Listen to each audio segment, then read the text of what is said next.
Hello friends, welcome back to મુક્તિસ kitchen. હું છું મુક્તિ પંડ્યા. આજે આપણે બનાવીશું દહીંની તિખારી. અહીંયા આ દહીંની તિખારી આપણે કાઠિયાવાડી સ્ટાઇલમાં બનાવીશું.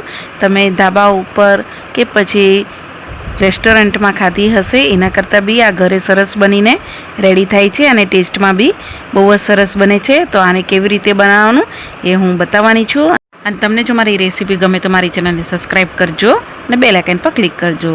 તો સૌથી પહેલાં અહીંયા આપણે દહીંની તિખારી માટે દહીં લઈ લેવાનું છે. અહીંયા મેં 500 ગ્રામ જેટલું દહીં લીધેલું છે. અહીંયા મેં ઘરે જ જમાવેલું દહીં છે અને આ રીતે ઘરે જમાવો તો ઘટ્ટ દહીં તમારું જામીને રેડી થવું જોઈએ. અહીંયા દહીં તમારું પાણી જેવું અહીંયા ન હોવું જોઈએ, એ ખાસ ધ્યાન રાખવાનું છે.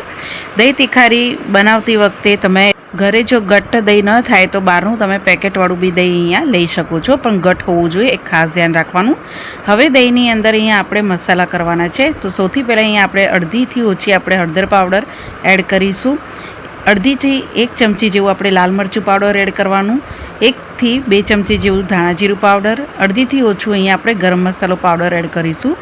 હવે આપણે આને સરખું દહીંની અંદર મિક્સ કરી લેવાનું છે. આ રીતે મિક્સ થઈ જાય પછી તમારે આને દહીંની તિખારી બનાવવાની રહેશે. તો ગેસ ચાલુ કરીને તમારે પેન મૂકી દેવાનું. એની અંદર આપણે 2 થી 3 ચમચા જેટલું તેલ એડ કરવાનું છે. તેલ અહીંયા તમારે ઓછું લેવું હોય તો લઈ શકો છો, પણ દહીંની તિખારીમાં તેલનું જ પ્રમાણ વધારે હોય છે તો જ એનો ટેસ્ટ લાગે છે. તેલ ગરમ થાય એટલે 5 ચમચી જેટલી તમારે રાઈ અને અડધી ચમચી જેટલું જીરું એડ કરીને ફૂટવા દેશું. પછી આપણે લીમડાના પાન એડ કરીશું, 2 લાલ વગરના મરચાં એડ કરીશું.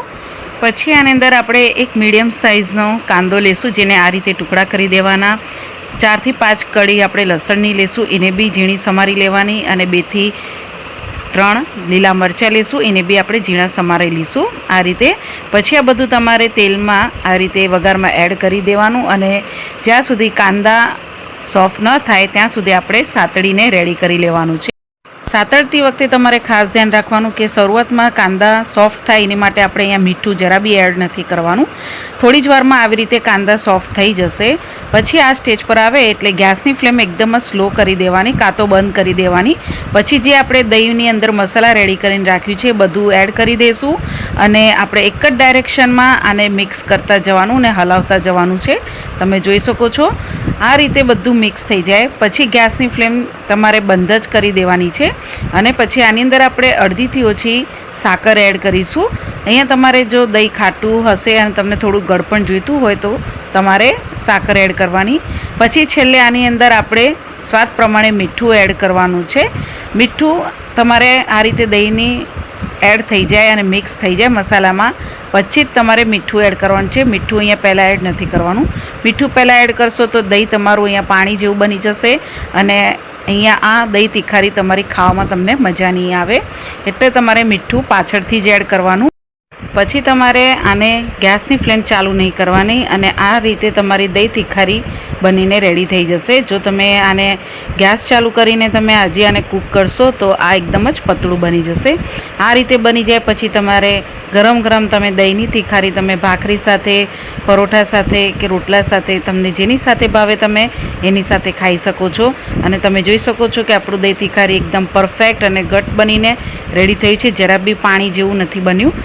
આને આપણે વઘારેલું દહીં બી કહેવાય છે.